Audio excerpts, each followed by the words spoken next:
halatang sintomas.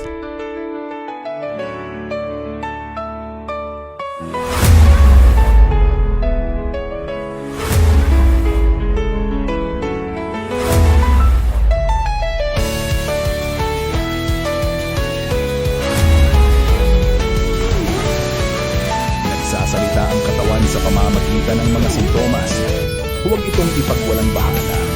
Bawat kirot, may mensahe, at bawat pagdilom ay nagsisimula sa pagtuklas at pagprotekta.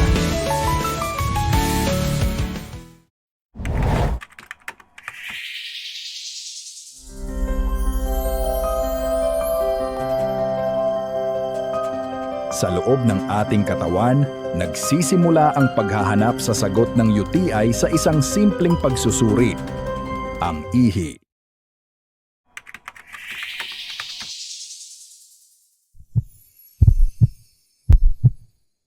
Kinukuha ng doktor ang sample sa ihi at sa ilalim ng mikroskopyo, nagsisimula ang investigasyon.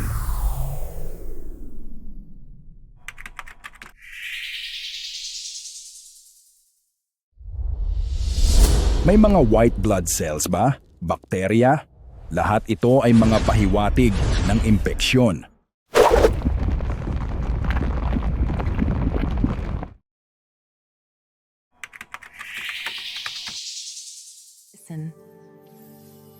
Heal.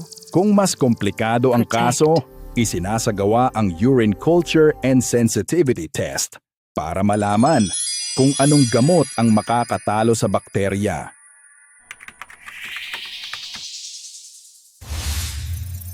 At kung paulit-ulit ang impeksyon, ginagamit ang KUB, IVP o ultrasound para makita kung may mas malalim na dahilan. Bawat pagsusuri ay isang hakbang patungo sa kaginhawaan, kaya huwag matakot magpakonsulta para sa agarang aksyon.